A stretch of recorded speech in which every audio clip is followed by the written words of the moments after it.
Speaker, I rise to move the record of votes and proceedings of the National Assembly sittings of Tuesday, 5th of September 2023 be considered for correction and approval. Thank you. Thank you. Any seconder, honorable members? Honorable member for Nyani. Thank you very much, Honorable Speaker. Motion seconded. Honorable members, it has been moved and seconded that the record of votes and proceedings of the National Assembly sitting of Tuesday, 5th September 2023 be considered and approved. Honorable members, I think we all have copies of the said record of votes and proceedings. As usual, we will look through it page by page, and members may make their observations and comments. We start with page 1.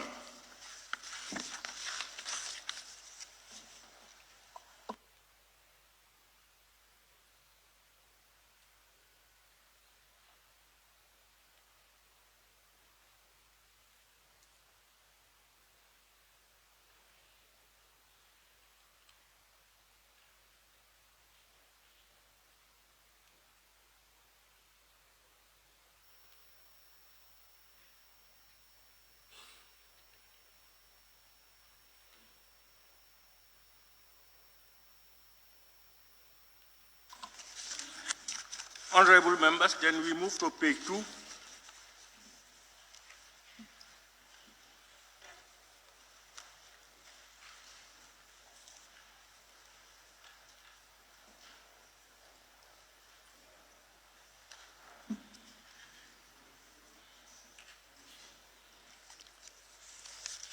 All right, honorable members, we move to page 3.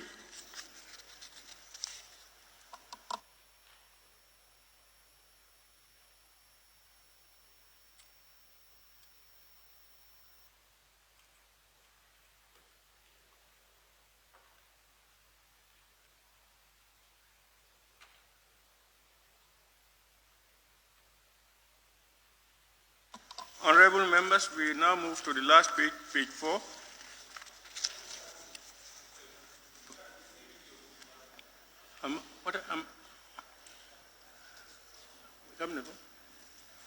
Any comments?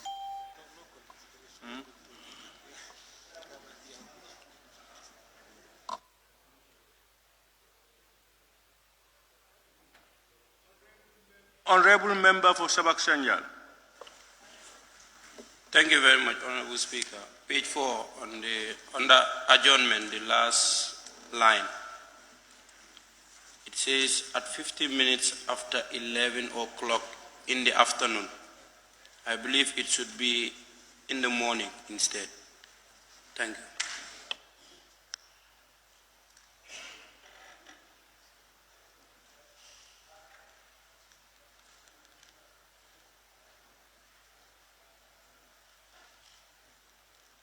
Honorable members, you've seen that.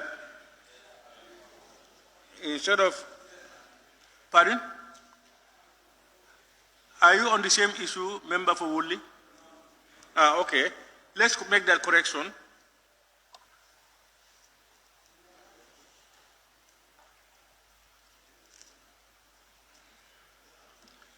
Honorable member for Woodley.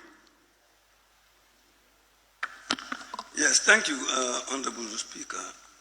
When you come to, before you come to question put, or after question put, the Honorable Minister took permission from the Honorable Speaker to shed light on the motion. Where are you, Honorable Member? Page 4. Page 4, which paragraph or section? After the question put and accordingly agreed to, under the Honorable Minister of Defense. Okay, questions put and accordingly agreed to. No, sorry. Huh? No, sorry. It should have been page 3. Page 3. It should be the foreign affairs taking permission from you to do explanation has not been captured. That's what I'm trying to capture here. What are you trying to say? It should be page 4. Huh?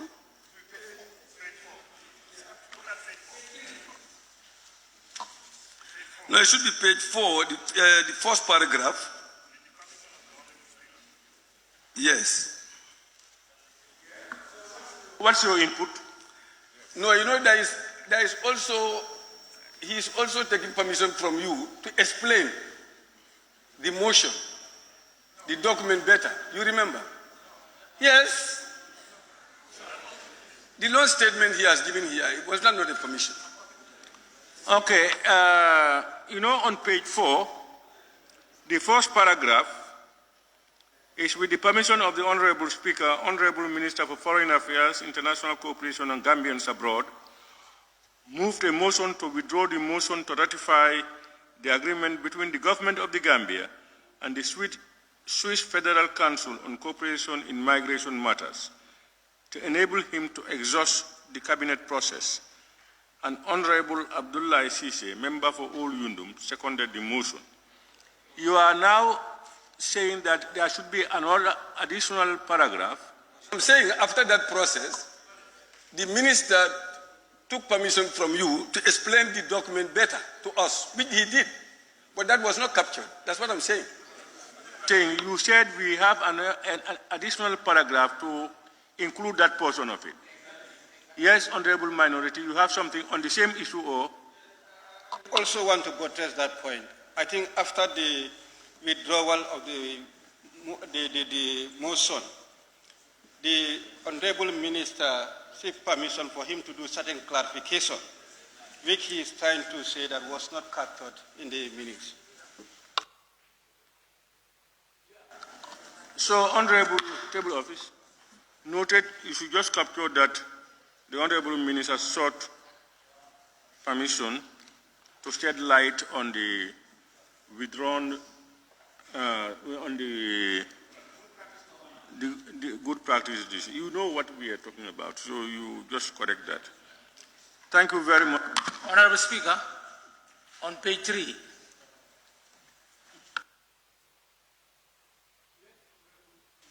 Central Badibu.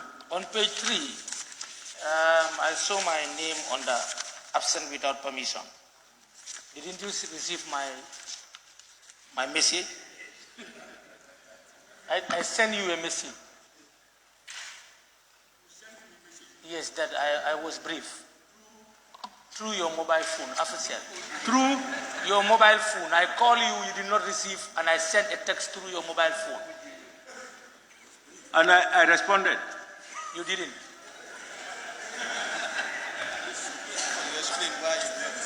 And what happened?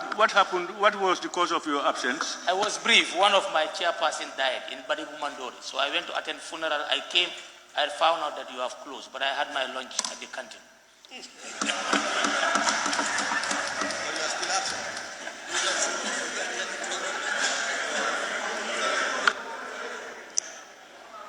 Honorable members,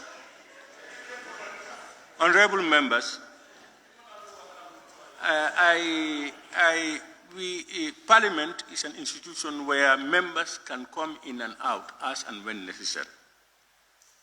It does not forbid members from going out, from not coming a day or two, etc. But we also owe it to the institution to have things in order.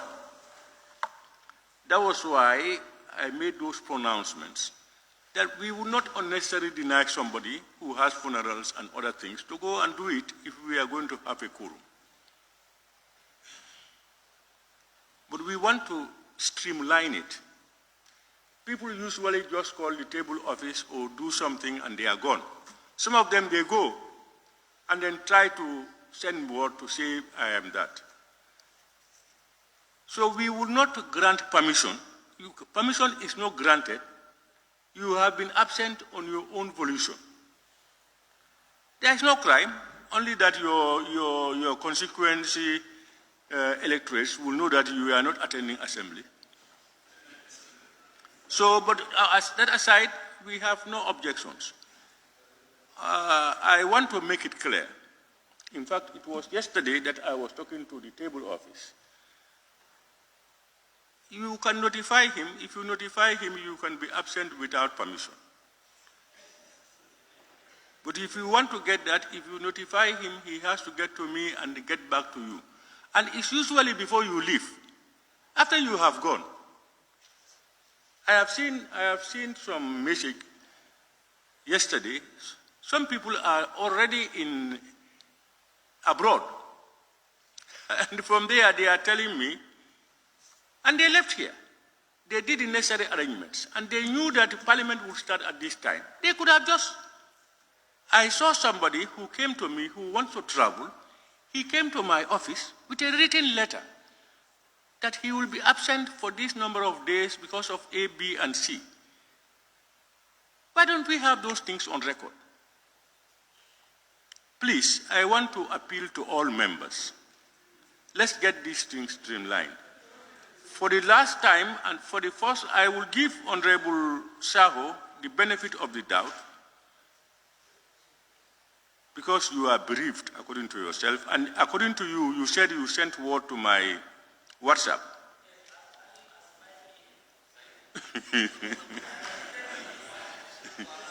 Okay. All right, we will give you the benefit of the doubt. On the table of it, just move it from there. Honorable Speaker. Yes? Yes, I understand, not my case, Honorable Speaker, but we need to be clear in this issue. Like you remember, you said informing the table office, that doesn't mean that we are permitted. And I did ask you, since this is an institution, you want to regularize issues, tell us the modus operandi of taking permission. How do you want us to do? Calling you, whether you respond or give us or not.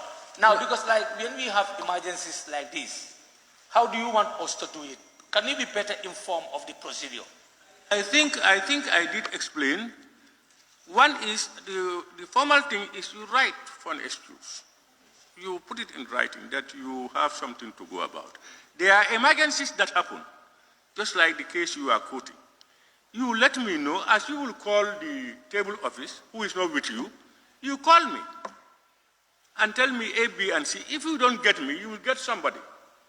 And he will tell me, Honorable so-and-so said A, B, and C. I may call back and then tell you what is the problem, this and that, okay, or whatever. If you cannot at all get me, you call Honorable, my deputy.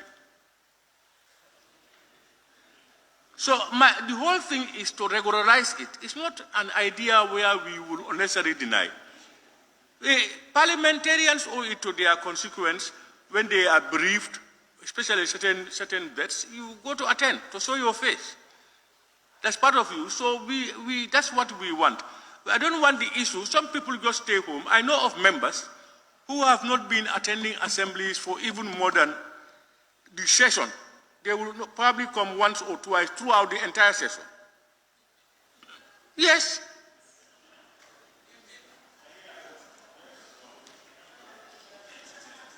Yes, Honorable Minority Leader. To take you, situations of this nature, if the person calls you, could not get you, and we are saying the person can call your deputy. Now, by way of calling the deputy, is it by way of notifying him, or if the deputy can grant the permission, would that be allowed? But not for people to bypass me just because you want to get to the deputy, because you feel that he is the one who may give you permission. There has to be evidence that you have tried to contact me and you could not. Member for Sani Mentoring. Thank you very much, Honorable Speaker. I think this is a very important issue that we need to resolve as soon as possible, because it seems members, or I personally, is not understanding actually how to have reached to you when, may God forbid, if I have disease, if I am briefed also.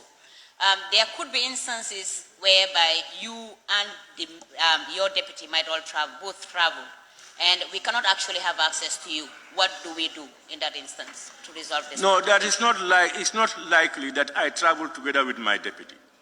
One.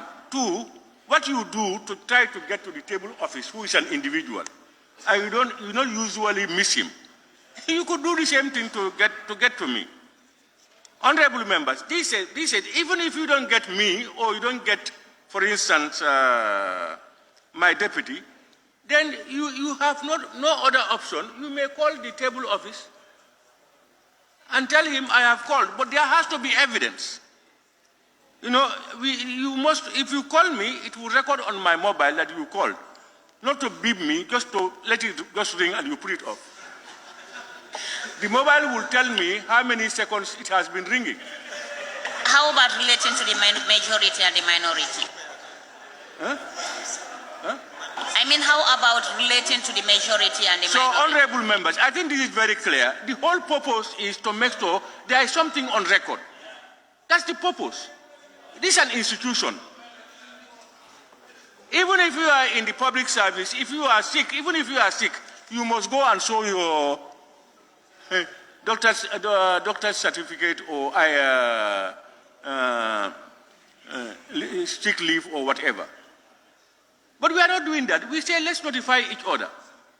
Sometimes some absentees cause us a lot of havoc that we may not have even a quorum to go ahead. We need to put all those things into consideration, please. Is it on this matter, Banjul South? Banjul South? Yes, it is on this matter. Yes. Mr. Speaker, this is an institution, and you are only the head of the institution, but we have structures. Why is it not that we send a message to the office of the clerk who can relay it to you? Because at times, you might not even look at your phone. So I think you are only one person, but the office of the clerk is part of the institution. I normally send it to the office of the clerk. Thank you. The office of the clerk, as you send it to him, you can also send it to me. What prevents it? The office of the clerk is not with you. You are either, for instance, writing to him or calling him or texting him or whatever. You do the same for me. Because it's not the office of the clerk that will grant permission.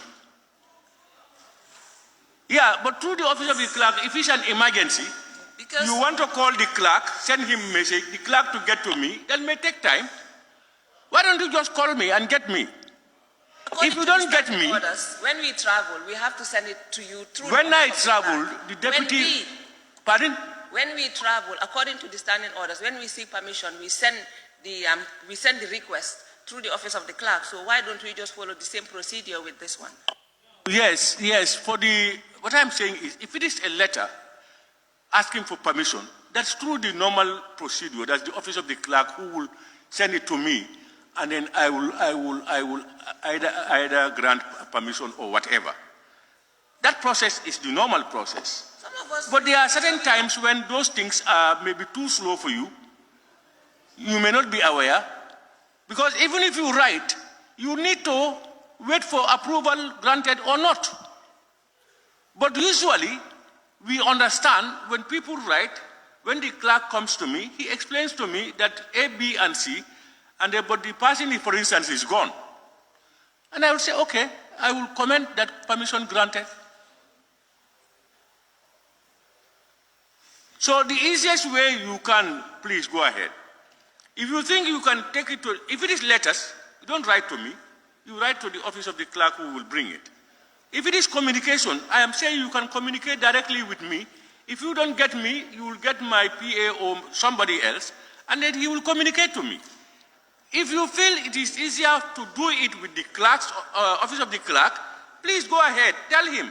He will notify me. But equally, both the table office and the office of the clerk don't have the right to grant permission. This is what I just want to make clear. So it's faster before you go through a third party in cases of telephone or texts. Just send it to me. Otherwise, you can send it to the clerk will get to me, and I will get back to him. Okay, all right. So, honorable members,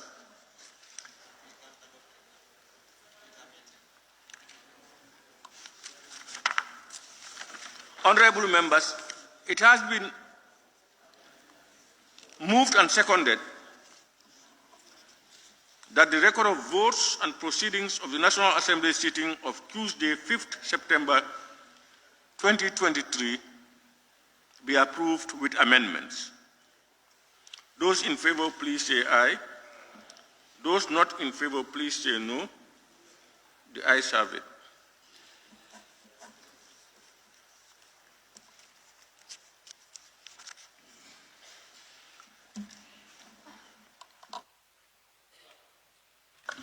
Clerk, can we proceed? Questions for oral answers.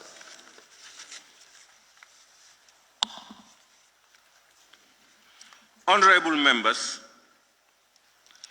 as per the order paper and order 41.1 of the standing orders, today is questions for oral answers. Furthermore, as a reminder, clause 43 of the standing orders limited supplementary questions to 7 in total. 2 for the honorable member asking the question and 5 among other members.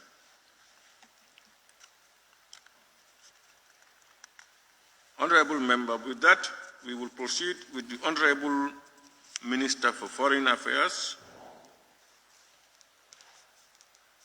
International Relations and Gambians Abroad, who is scheduled for today to give oral answers. Clerk, can we proceed?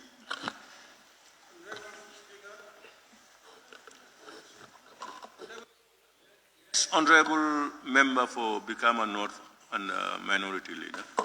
Honorable Speaker, I did make a comment in our 6th legislature page regarding the number of ministers that are scheduled to appear today. We have so many oral questions. Having only one minister scheduled, I want to know why that happened.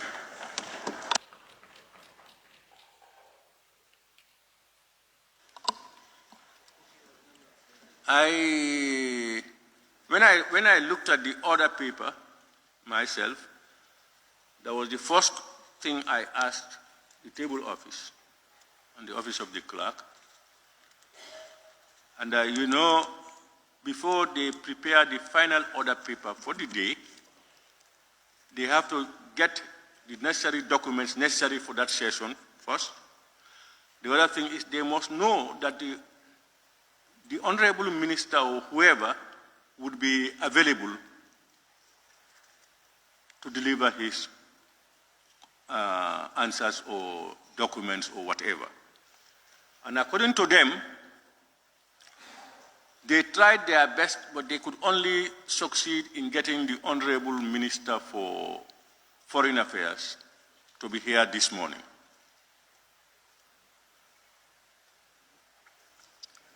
That aside, I have gone into certain discussions with the office of the clerk, and I was privileged at the time of that discussion. Just after the discussion, I also saw the majority leader and expressed certain concerns, and we are carving out ways and means of trying to put an end to this practice. When Parliament calls, all other issues are suspended or should be suspended to answer to the call of Parliament. Yes, as an institution, we will understand and accept certain situations where those called to Parliament may not be able to avail themselves.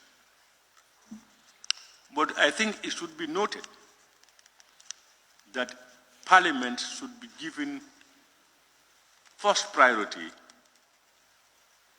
in their schedules. I went further to explain because I thought I was going to limit the number of subsidiary questions coming up.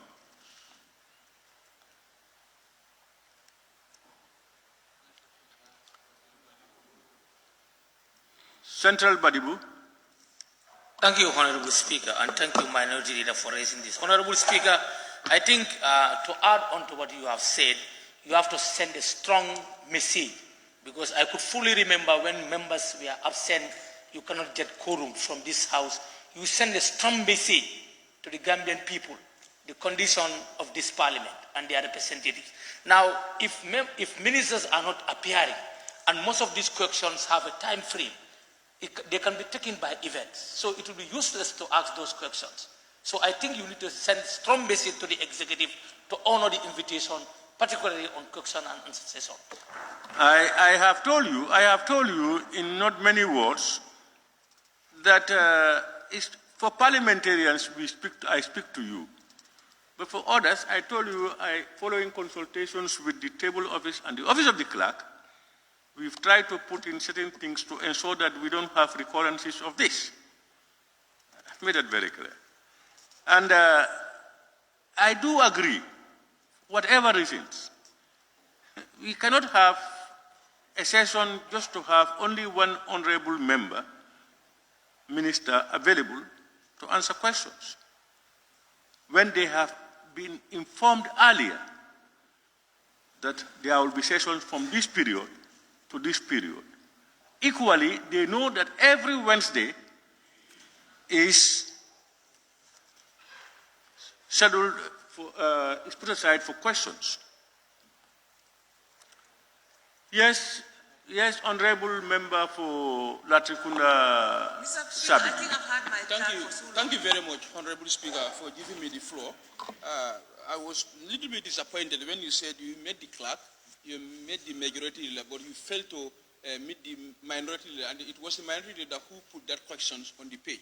Yeah, you So, failed like to, the administration Honorable, you failed to realize the way I quoted it. I think the Honorable Minority Leader understood it. Okay. You were just interested in that.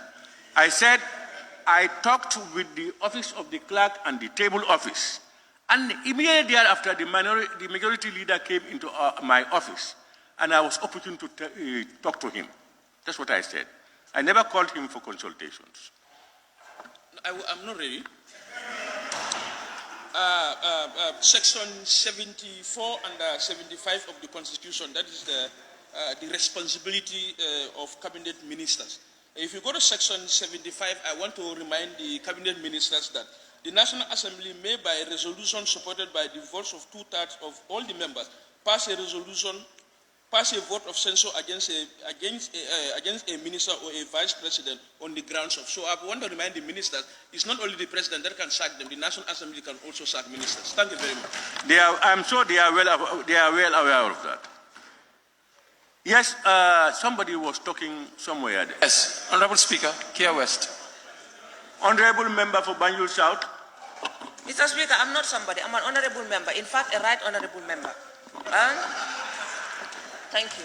Mr. Speaker, I think I'm not going to blame the ministers here. I'm going to blame the table office for failing to make them appear. Because if it was on the agenda, then we will blame them for not coming. I think if we have questions, especially questions that we know that are very relevant and are necessary to be answered as soon as possible, we would need to include them in our agenda and summon. We cannot sit here and blame honorable ministers, unfortunately this time, for not having them in the agenda because they cannot come if they are not scheduled to come. But I think it should be the office of the clerk that should include them in the agenda. Thank you very much. I tend to a little bit disagree. Because one, so many times the table office has prepared the agenda, and the honorable ministers, some of them were not coming at the time. We had to skip it, one. Two, when the agenda is prepared and the order paper is released, the final order paper must reflect and then report to you. What they do is they confirm from honorable ministers, we have your questions coming today, are you available? They will give them one excuse or the other. So if we are not to dodge responsibility, we cannot apportion that blame to the table office. They have adequately advised us that what they have been, this is what is happening. And it is reported to you. Honorable Yes, Speaker. let's change. I just wanted to tell you wanted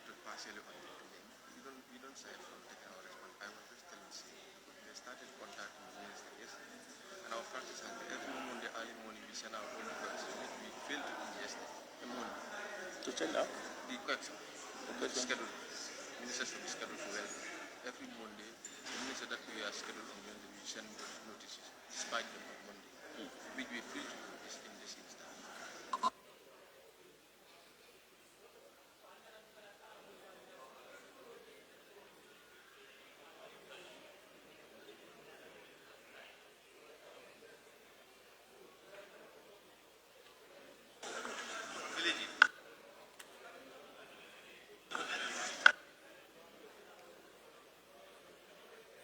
Honorable Speaker,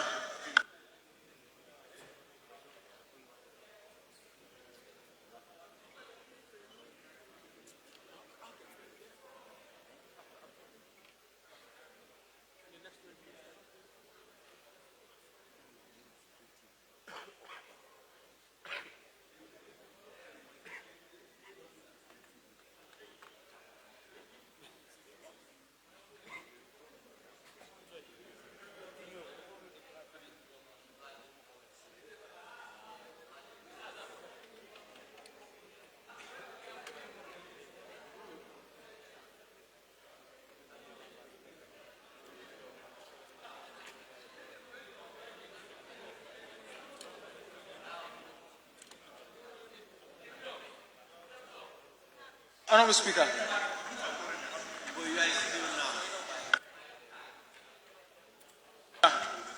Honorable Speaker. Yes. Here. To continue this debate. The debate is not going to be necessary. I think what honorable members, some honorable members have said, you cannot go beyond that. Now, if members want some other actions, let them consult and come out with format so that we look at it and see and have a way forward. Huh? But if we don't want to debate over this particular issue. Please. Honorable members. Yes, majority.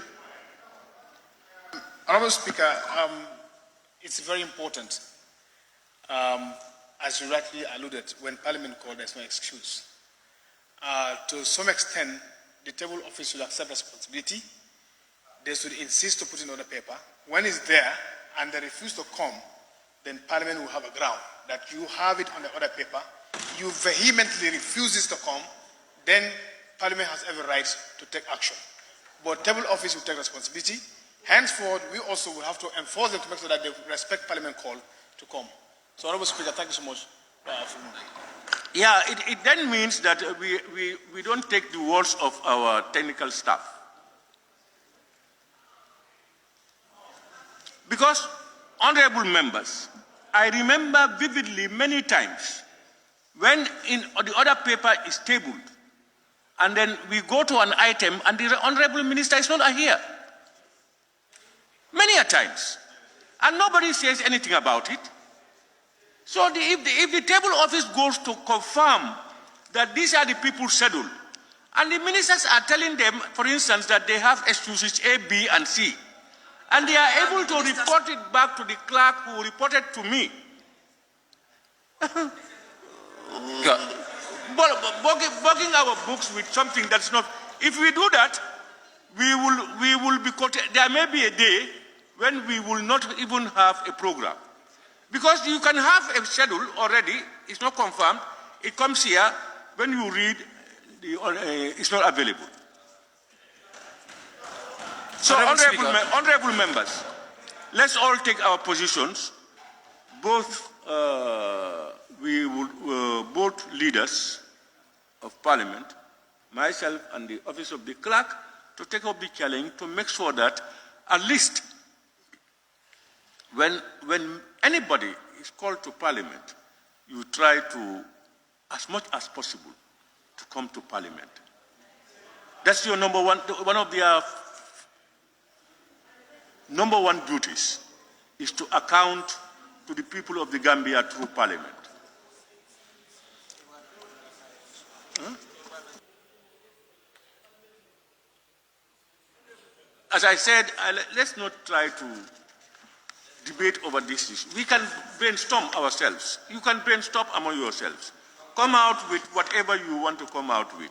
Madam Speaker, this one is important. Let's progress, please. Honorable, as important as it is, it cannot be resolved on the floor of the parliament like that. People are only going to talk about opinions, and... Madam Speaker, people raise their concern, and we also have a concern about, so we should be given an opportunity to do that. Let's Equally important. I said this one is equally important.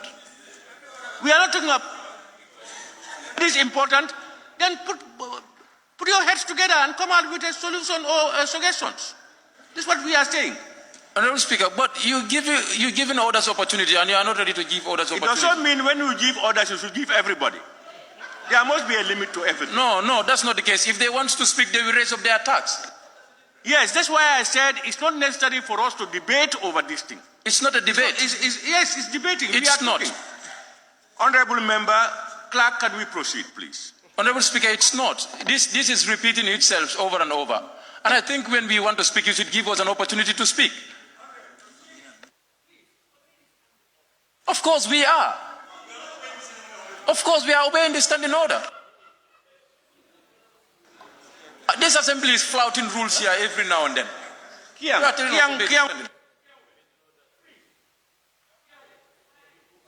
Stick to your standing orders, please. Let's give each other dues.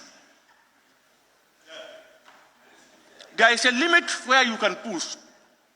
I have taken a ruling and I have told you, if it is as important as you think, brainstorm and come out with suggestions. Clerk, can we proceed? Questions for oral answer by the Honorable Minister of Foreign Affairs, International Cooperation and Gambians Abroad. Thank you.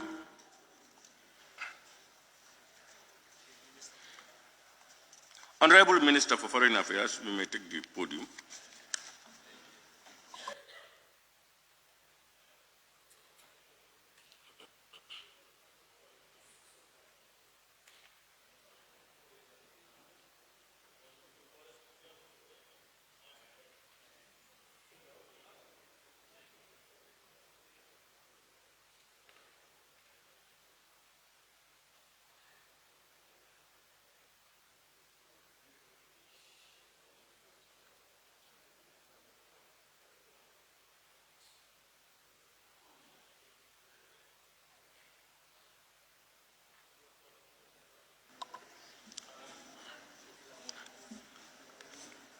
Question number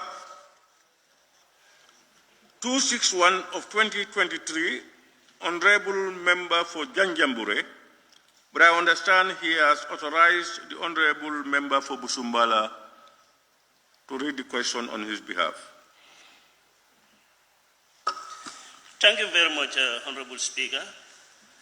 I read on behalf of Honorable Member for Janjambure. Honorable Speaker, could the Honorable Minister for Foreign Affairs, International Cooperation and Gambians Abroad update and provide this August Assembly with the agreement document signed between the Gambia government and German government?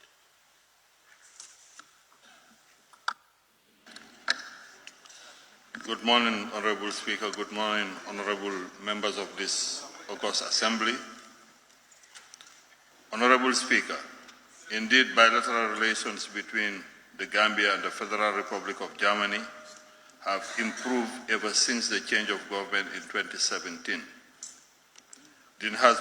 This has been manifested by the visit to the Gambia by the President of Germany, Dr. Frank-Walter Steinmeier, in December 2017. And it's also manifested by the opening of the German embassy here in the Gambia in May 2023, with a Gambian embassy in Berlin expected to open soon. Having said this, Honorable Speaker, it is not clear to me which signed agreement document is being referred to in the question, and on what sector or area the said document covers. Nevertheless, I would like to clarify to this August Assembly that the Gambia government has not signed any bilateral agreement with the Federal Republic of Germany concerning any sector or on any subject area, and the Ministry of Foreign Affairs, International Cooperation and Gambians abroad is not aware of any such agreement documents between the two countries.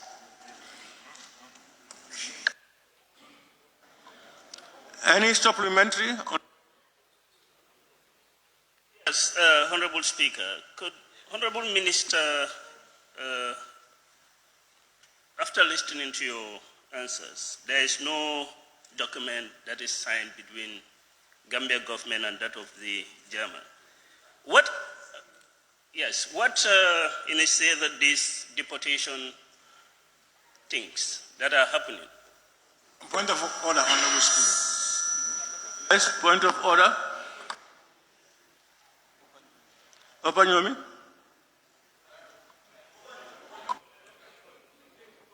Honorable Speaker, I withdraw. Thank you.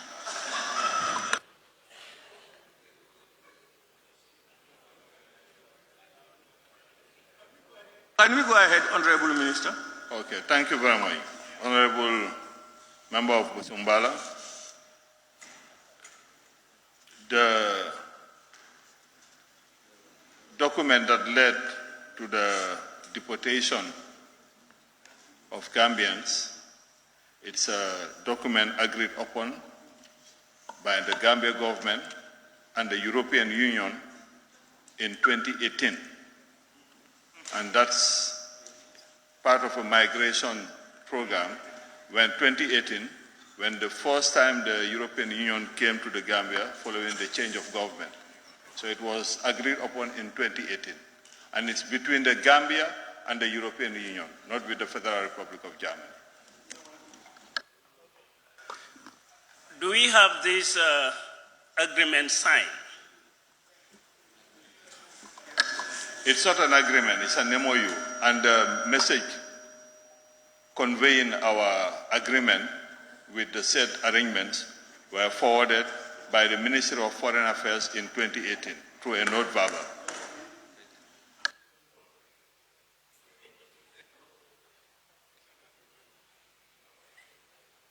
Honorable members, I just want us not to go out of the question.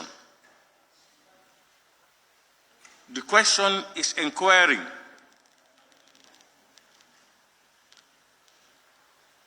that the Honorable Minister update and provide this August Assembly. Provide this August Assembly with the agreement document signed between the Gambia government and the German government. And the Honorable Minister's response to that is there was no document signed.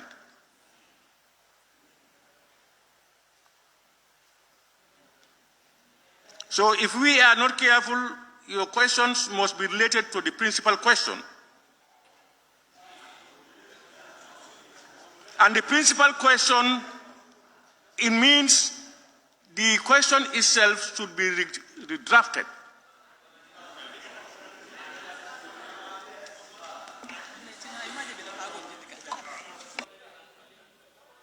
Members to put that, to please note that.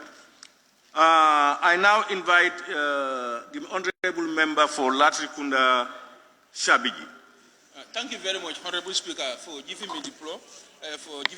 I want to put to the Honorable Minister, German is part and parcel of the European Union. So for this question, is related to good practices between the government of the Gambia and the European Union for the efficient operation of the identification and return procedures of persons without authorization to stay.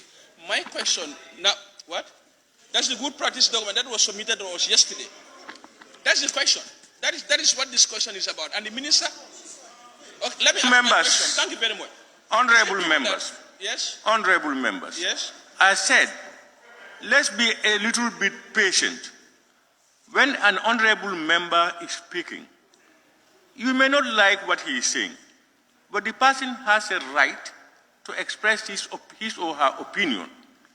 You can come over and say a counter opinion, unless the person is not within, is out of order. Please, let's be a little bit patient. Honorable member, can you go ahead? Thank you very much, Honorable Speaker, for that wonderful ruling.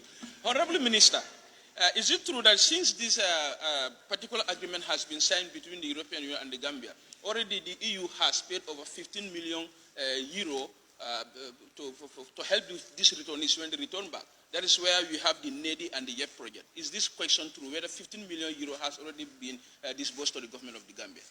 That is out of the text. The 15 million euro has nothing to do with what the principal question is, Honorable Member. Honorable Speaker, you wait until the Honorable Minister said no. It's me, it's Honorable Minister, is not, I am also the chair, I am also the on the table to make sure that it goes by regulations. This is why I made that mention. Let's be careful. We will not deny anybody from asking questions, but it must be as per our own regulations.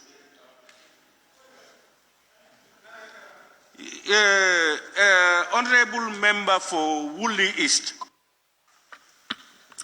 Yes, thank you very much, Honorable Speaker. Honorable Speaker, since our people are mostly migrating to Europe, Germany, etc., for labor reasons, because of the unfavorable economic and social conditions in their own home country, they do not normally intend to permanently live there, but to simply engage in work and earn something and come back to their country. Could your ministry consider entering into such other kind of agreements, such as fair migration, concerning migrant workers, as well as bilateral agreement and MOU on migrating of low-skilled workers, 2015, that came into being in 2015. Are you mad?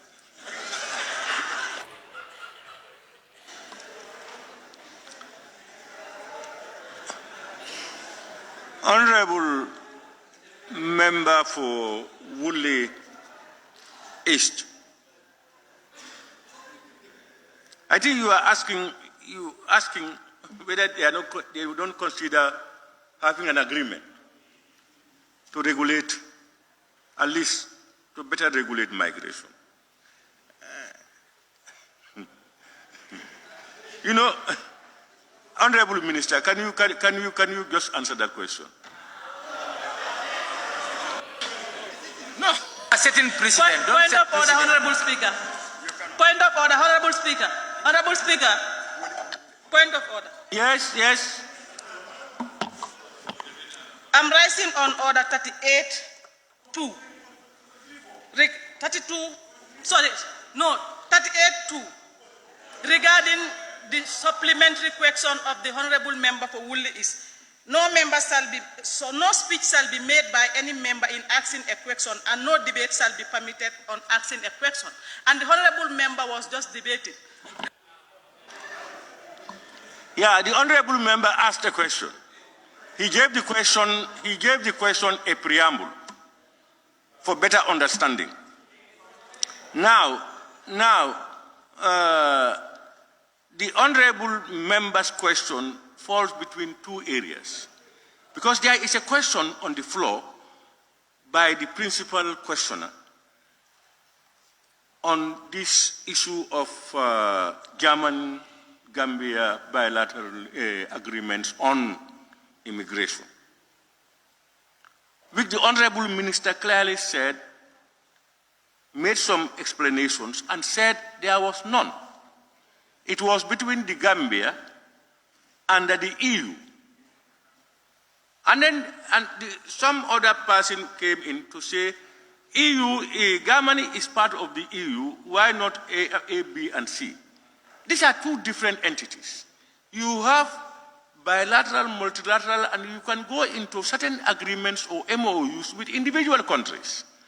But there are certain areas where you do it with the group of countries called the European Union. So what he is asking, I want to give the benefit of the benefit to the minister to respond or not to respond. That's why I called him to come in. Minister, Honorable Minister. Honorable Speaker, point of order. Honorable Minister. Thank you. Speaker, point of order.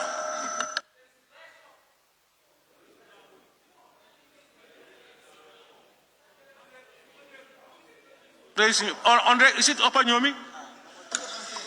Honorable Speaker, 43(4) supplementary questions. A supplementary question shall not be in order if it introduces matters not included in the original question and the answer provided. Yes. And what the member is asking is not from the original question and it's not from the answer provided by the minister. Point of order, Speaker.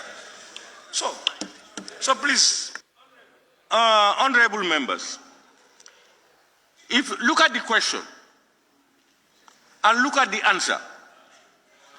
The honorable minister's answer to the principal question went beyond what was requested of him.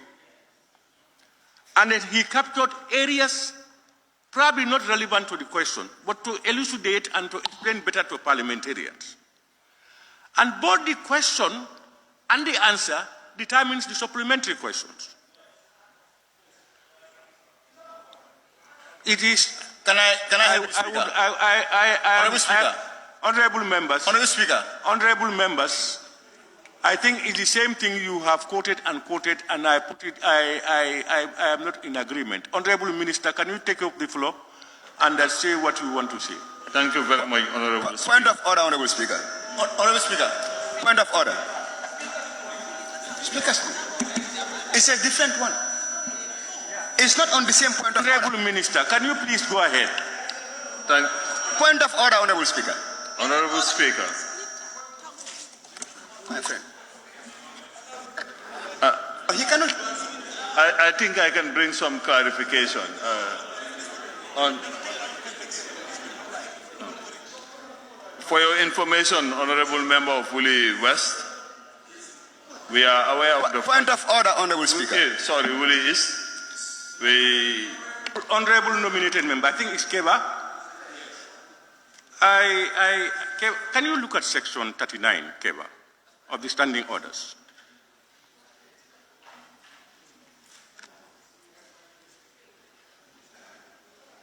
Honorable Speaker. Honorable, have you seen section 39? You are in order, Honorable Speaker. Pardon? You are in order. That's what I wanted to raise earlier. Yeah, you know what I want is, I don't want people to try to beat the system by going double dodging and double dodging. Whatever you say, you have a right to a point of order. But the point of order, I have the sole responsibility to say whether it is in order or not in order. If I have made a decision and you want to cut it short, I will not tolerate that. So let's all please allow the honorable minister. If the minister, for instance, tells me he is of the opinion, for instance, that is still the same, that's fine. Honorable Minister, please go ahead. Sorry, Honorable Speaker. I was raising a different point of order, not the one you've made ruling on. Not the one. He quoted 43(4). I was raising on a different point of order. Thank you. Okay, can we hear your order, your point?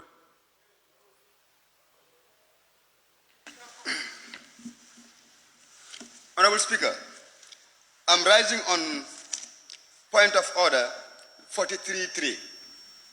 The time taken to ask a supplementary question shall be no longer than 1 minute, and an answer to a supplementary question shall be no longer than 2 minutes.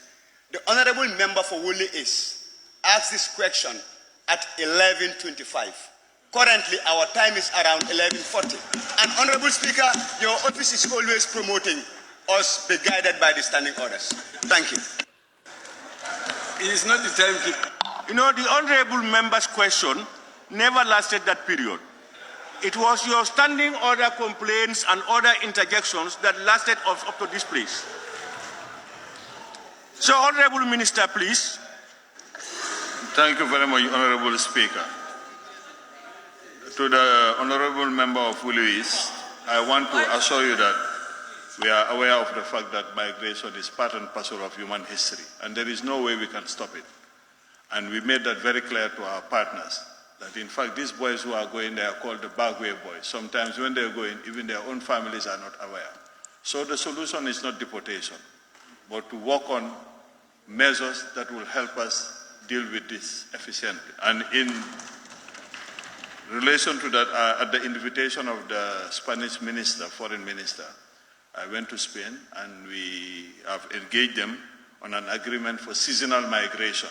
As you rightly put it, and that's what I told them, some of people, they don't want to stay in Europe. They just want to come make some money and go back home. And we are also engaging the government of Italy on this type of agreement, because I know they have similar agreements with other countries. Thank you. Thank you very much, Honorable Minister. Honorable Member for Kiang West. Honorable Minister, from your response, you've indicated that deportation is not the solution. And since your government is aware of that, what are you doing to ensure that you make a stop to this indiscriminate deportation that we are experiencing?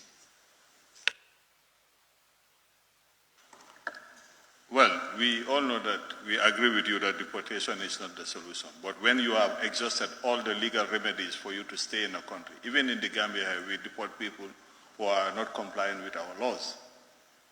So the only thing we can do is to negotiate with them, see how best they can regularize them. And there is an offer on the table with Germany to regularize Gambians who have stayed there, who have not committed any crime. Now, we are also duty-bound by international law when it is established that you are a Gambian and you have all the documentary evidence. We cannot refuse you to come back to the country because we cannot render our citizens stateless. And today you have to understand also that we live in a different era.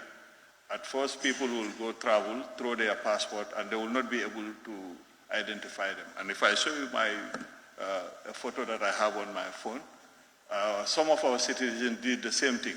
But the immigration will collect everything and send it to the embassy. But what they forget is that once you are entered in the system, there is no way you can claim that you are not Gambian. So now even when they are asking for the documentation, they themselves will send you all the evidence. So you have no other choice than to accept your citizens.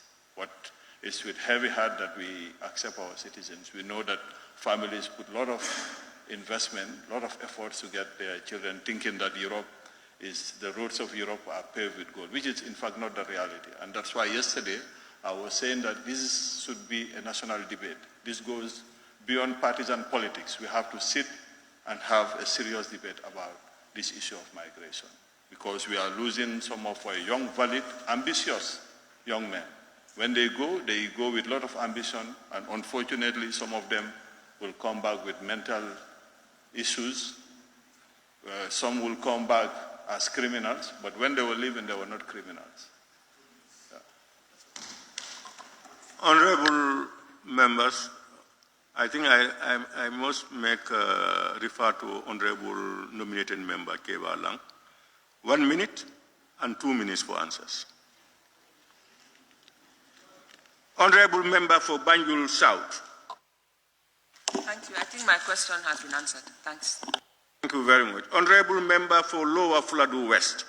Thank you very much for giving me the opportunity. I want asking on who exactly signed the MOU that have caused a lot of Gambians coming back on deportation in 2018.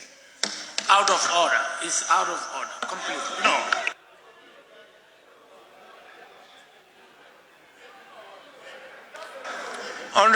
Honorable Minister, can you answer the question?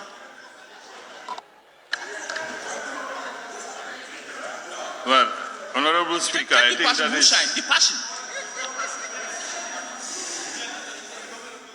It's easy to verify who was the minister in 2018. And besides, government is continuity. When you come, if it is signed by another person, you have to continue. But it's easy to verify who was minister in 2018. Thank you. month was this signed? Which month? Which month? Speaker. Honorable members. Speaker, please, my question is not answered. I want to be specific who signed. Honorable member, your question... It was signed by the government of the Gambia, period. Honorable members. Then Minister. Honorable members, sometimes I want to believe that Gambians would sit outside and listen and look at us and begin to wonder what's happening. We are here to represent Gambians, and we are different people from different backgrounds, different political parties, different everything, but all with one objective: that's the betterment of the Gambian people. So we will have diverse opinions. We must tolerate that.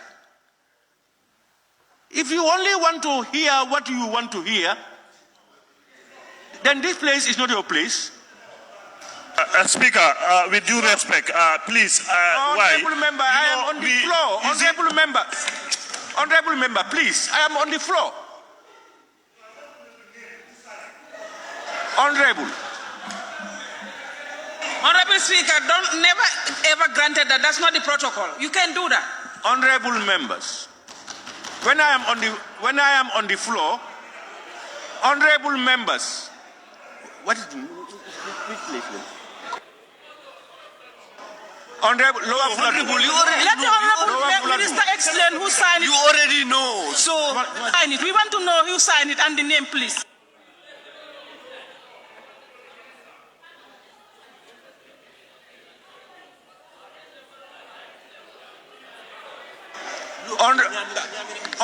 Honorable member of the person. Honorable member for Lower Fuladu. Former minister. Which month was this signed? Honorable member for Lower Fuladu. Honorable member for Lower Fuladu. Honorable, you must change. You must stop those type of things. Please. And honorable members, when the speaker is on the floor, you just have to sit down and listen.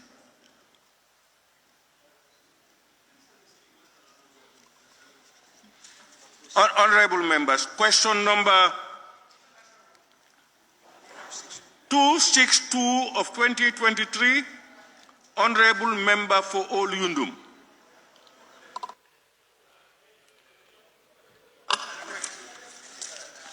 Thank you so much, Honorable Speaker. Honorable Speaker, could the Honorable Minister of Foreign Affairs, International Corporations and Gambians abroad inform this August Assembly whether the government would consider joining several other crucial international treaties addressing nuclear and radiological security, namely the Convention on the Physical Protection of Nuclear Material, CPPNM, the amendment to the Convention on the Physical Protection of Nuclear Material, CPPNM/A, as well as the International Convention for Suppression of Acts of Nuclear Terrorism, ICSANT. Thank you.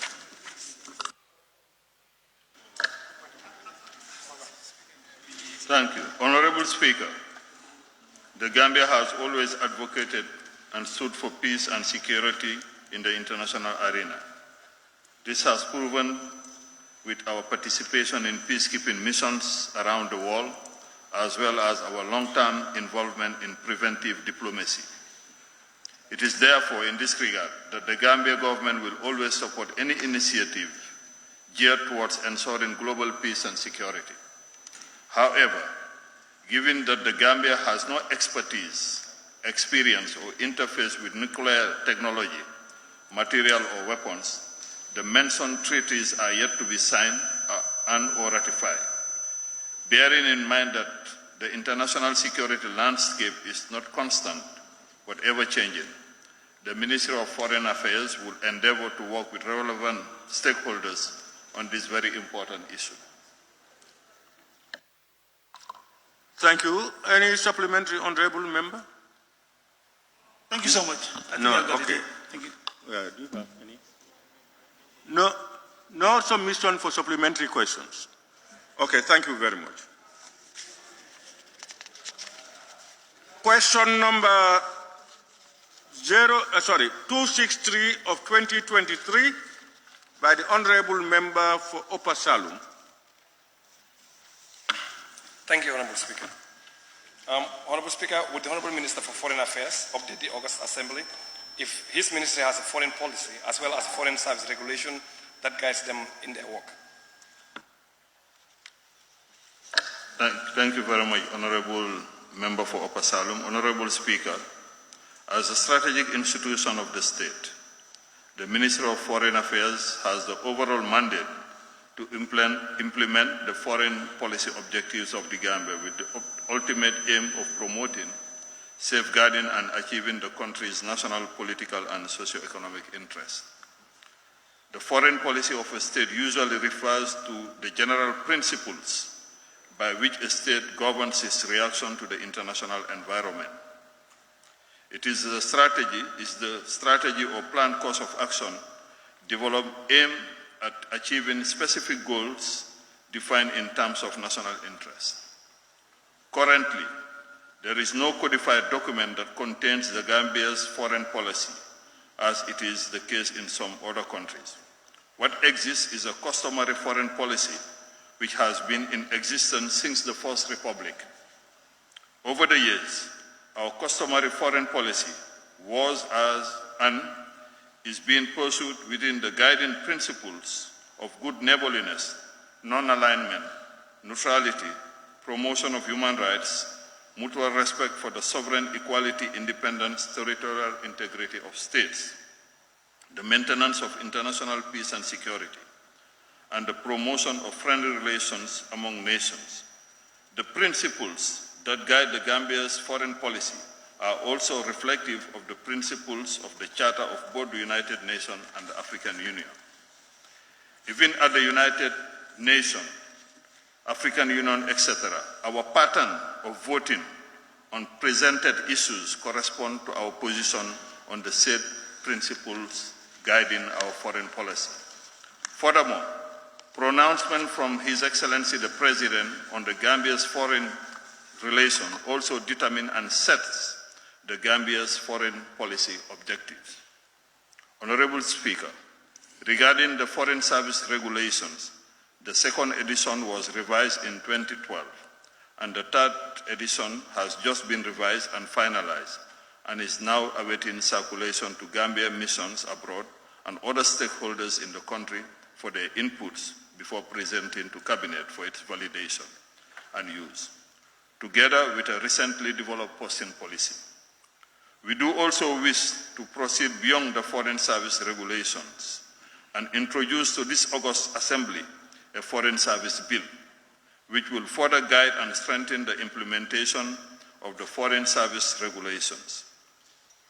There is also a plan to develop a recruitment policy, code of conduct, orientation manual for staff going on posting, diplomatic handbook, etc., that will complement other documents governing the foreign service.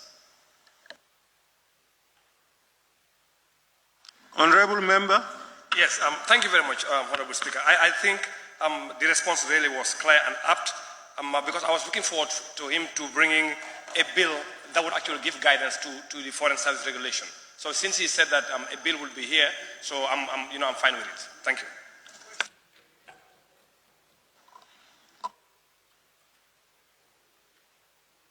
Honorable Member for Brikama North. Thank you very much, Honorable Minister. Honorable Minister, it's important that you inform the August Assembly, despite the absence of the foreign policy, we have relevant documents that are paving way for the government to ensure we act on our foreign relations and improve. And in this plan to have the Foreign Service Bill and regulations. However, does your ministry has any plan to bring or to formulate the foreign policy?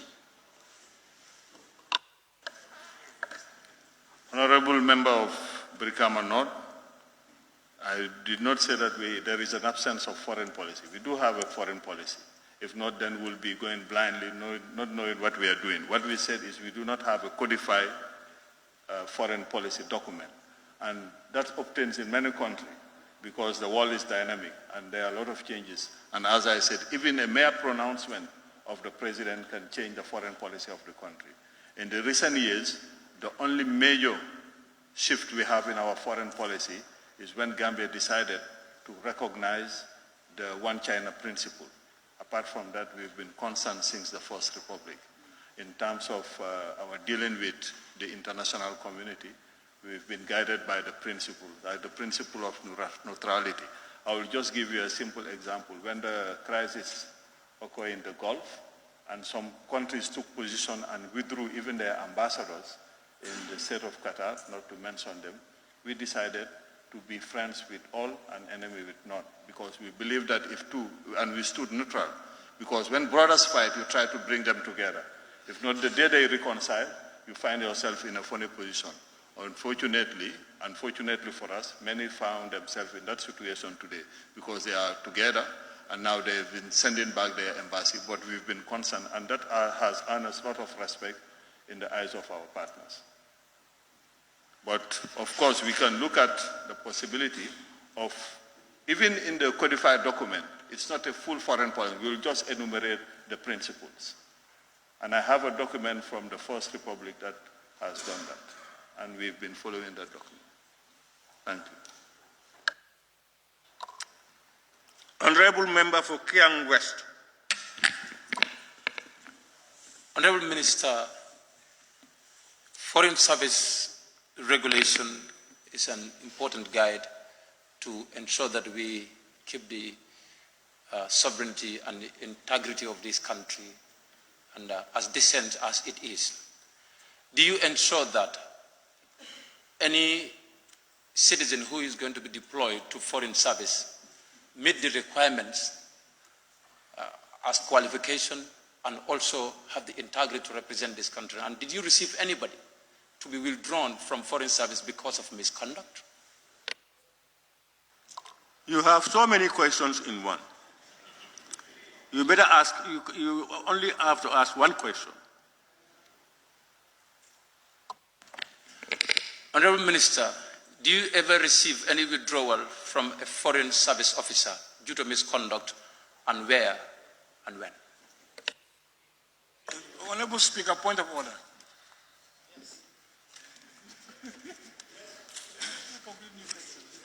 Honorable Speaker, the Honorable Member is asking a complete new question. 43.4. A supplementary question shall not be in order if it introduces matters not included in the original question and the answer provided. And the Honorable Member is asking for foreign policy as well as foreign service regulation. That guide would not be withdrawing somebody also for misconduct. Thank you.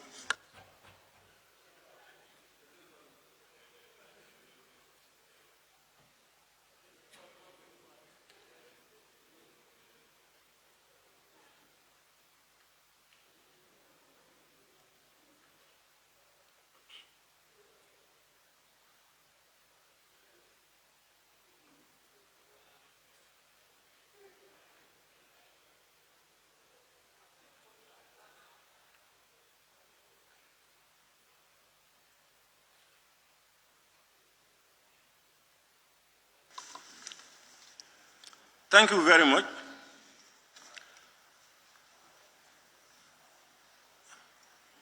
Point of order sustained. Honorable nominated member Keba Lamfofana.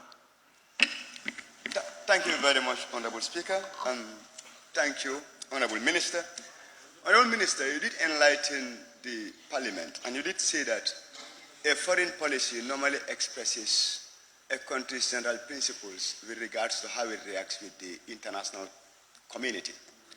And you did indicate that currently we do not have a codified foreign policy in the Gambia, but what obtains is the customary one.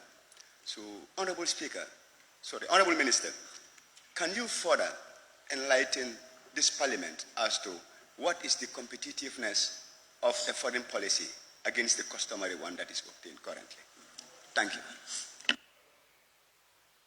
Thank you very much, Honorable nominated member. I think the advantage of having a customary foreign policy is that you are not bound by a document, because foreign policies are not cast in stones. And as I said, you just put the guiding principles, because as I said earlier, even a pronouncement, the president is the custodian of the foreign policy of the country. By a mere decision of pronouncement, everything can change. So and when you have a document that you have to go by, like I don't want to say Bible or a Quran, you are obliged to respect those things. And the world is a dynamic world where you have to adjust based on the realities of the day. Honorable Member for Upper Nyumi. Thank you very much, Honorable Speaker, for giving me the opportunity. Honorable Minister, I just want you to be very specific, because you said the foreign policy is not codified in one document. Are you envisaging of... Talk loud, talk loud. Yes, Honorable Speaker, I just want the Honorable Minister to be very specific to the August Assembly. As he said, the foreign policy is not codified in one document. So I just want him to tell us, is he envisaging of codifying our foreign policy in the one document in the near future? Thank you. Well, we intend to organize a conclave with all the ambassadors and the senior diplomats from the First Republic to now. And based on that, during that conclave, we will deliberate and see whether there is need to have a codified document. But as I said, the guiding principles are known by all the diplomats. Even in the foreign service regulation, they are enumerated there. What you want is to have a document saying this is the foreign policy of the Gambia. Even when you have that, it will be very vague, because diplomacy has its intricacies. There are a lot of things that we do not put in books or discuss in public. They are discussed behind closed doors. And sometimes it's also not very good to put all your strategies in a document. Yeah. Because don't forget that most diplomats, their role also is to gather intelligence for their countries. Yeah. Honorable Member for Nyanija. Honorable Speaker, I'm withdrawing. Thank you.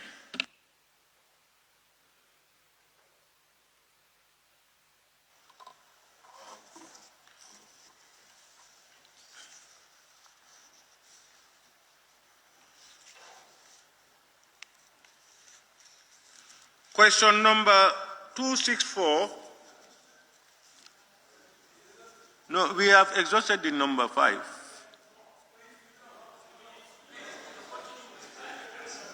We have exhausted. We have. No, I would have used my discretion if I had noticed it earlier. Not now.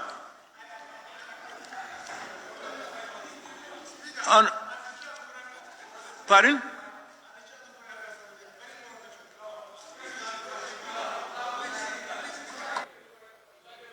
Where you are? I'm saying allow me on this topic, very important. Just very small question, but very, very important. Very short and precise. Honorable, what happened? Why didn't you submit your name? No, I contacted him. I raised my tag to.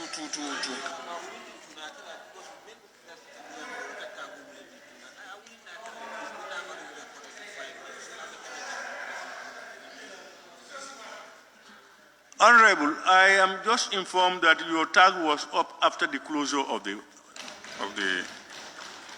So you'll find another time. Question number 264, 2023, member for Joshua. Thank you very much, Honorable Speaker. Honorable Speaker, could the Honorable Minister for Foreign Affairs, International Cooperation, and then the Gambians abroad informed this August Assembly the reason behind the exemption of visas for many EU countries to the Gambia. Thank you very much, Honorable Speaker. Honorable Member for Joshua. Honorable Speaker, the Gambia has a long history of being a tourist destination with majority of our tourists coming from mainly European countries.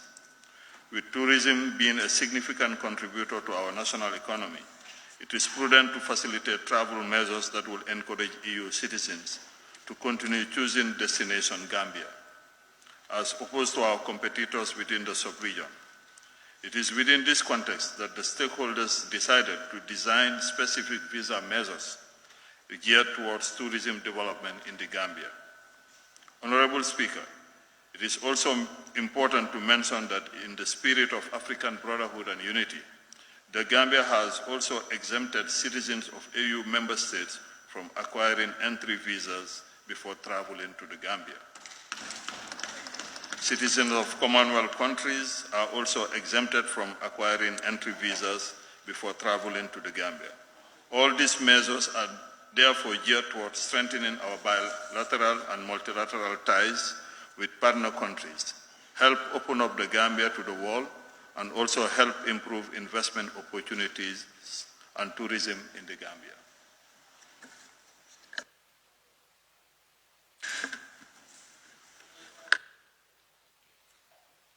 Any supplementary question? Yes. Honorable Member for... Huh? Yes. He has supplementary? Yes. Thank you very much, Honorable Minister. According to your response, you mentioned the issue of issuing visas to tourists coming to the Gambia. Honorable Minister, are you aware that there were some National Assembly members who were traveling to Belgium who were denied visa to enter in Belgium? They were going there based on parliamentary assignment and they were denied visa. If yes, answered. But the response is the reason it out. Yes.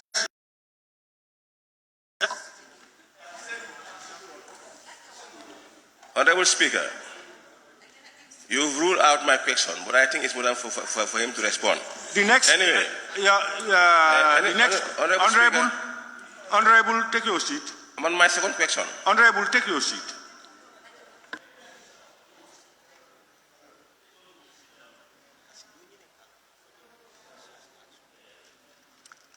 You don't need to take me back on what I have done. You've asked a question, and then I told you that it has no relevance. You want to ask another question, just ask the question. Please, go ahead.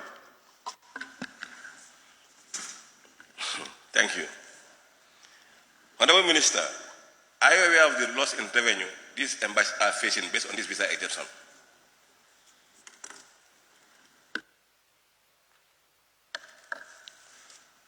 Thank you. Even if the embassies, obviously now you cannot get the visa from the embassy, and the embassies are facing some losses. But once they arrive in the Gambia, they pay it. It always goes back to the Gambia government coffers in principle. Because it's not for free, but when they arrive at the airport, they pay there. So immigration department is benefiting, and the embassies are. Honorable, please. Honorable Member for Banjul South. Thank you. Honorable Speaker, according to Honorable Minister's response, he said that those visa waivers open up the Gambia to other countries. Why those countries also open up to the Gambia? Because visa waivers should be reciprocal. If we waive visas for them, they should also waive visa for us. Thank you.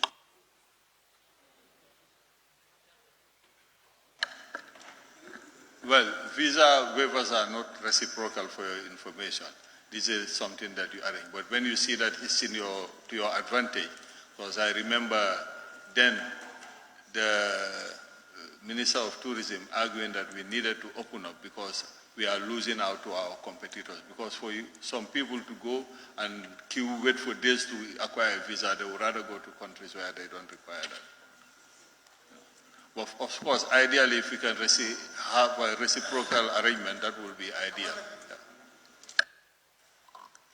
Honorable nominated member Fatou K. Jawara.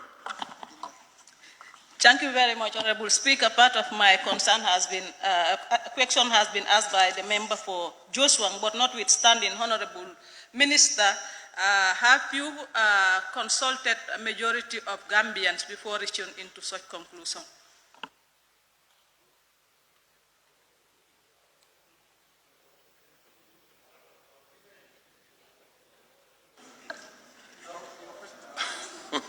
Well, I wonder how we can, I think when we are elected into power, it's also the responsibility of government to speak on behalf of the populace and take decisions based on the interests of the population. And that's what I think, in order to open up our tourism industry, which is key for the economy of this country, that the Minister of Tourism, I fully remember, proposed to Cabinet for us to have this visa waiver. And it was granted by Cabinet. Thank you. Honorable Member for Central Badibu. Thank you. Honorable Minister, I would like to thank you for that giant initiation to see to it that, there is visa exemption as far as African Union is concerned. It's fulfillment of Agenda 2063. But in the same vein, do you try to ensure that Gambians also have access to enter in some of the countries that we can do bilateral trade, particularly South Africa and other countries? You said, can I hear the question again, Honorable? I said, in the same vein, is it possible for him to also contact, to make sure that we also have access to other countries in the sub-region to promote trade?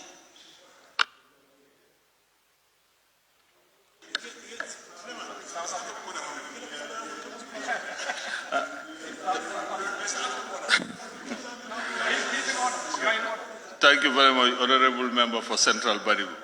As I said, ideally we want it to be reciprocal. And if you follow social media, the comments of the Kenyan foreign minister went viral. It's the same decision that we've taken here, but it didn't go as viral as his. So we believe that that will have a contagious effect and other countries will follow suit. Because ideally we will need an Africa without borders for Africans. Thank you. Honorable Member for Sabak Sanjal. Thank you very much, Honorable Speaker. Honorable Minister, in your response you said even though there is visa exemption, but there is a particular fee that they normally pay at the airport with immigration. When last was that visa fee or entry fee increased? Because we realize that visa fee has been increased for Gambians going to Europe. Thank you. Well, to be quite honest, I'm not aware of embassies increasing visa fees, but what I said, they are exempted from acquiring visas before traveling. It's not that it's free for them, but when they arrive in the country, if they have to pay, they pay.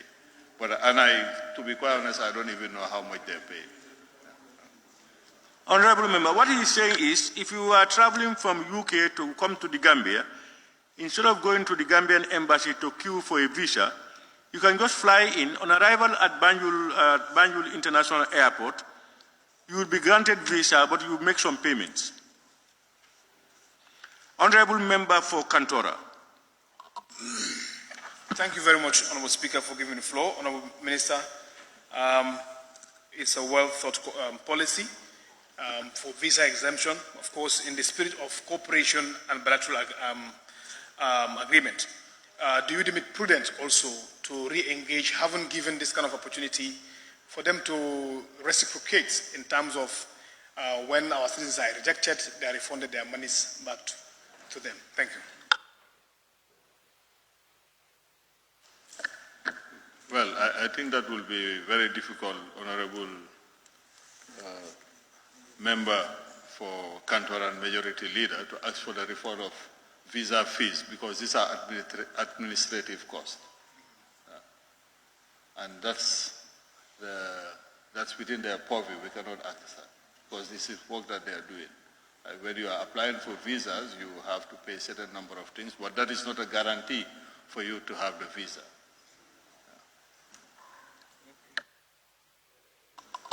Thank you very much, Honorable Minister for Foreign Affairs.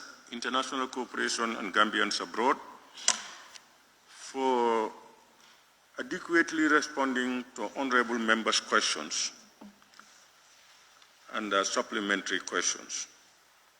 I want to thank you very much with your technical backup, and also thank honorable members, those who have asked questions, and those who listened to answers to those questions.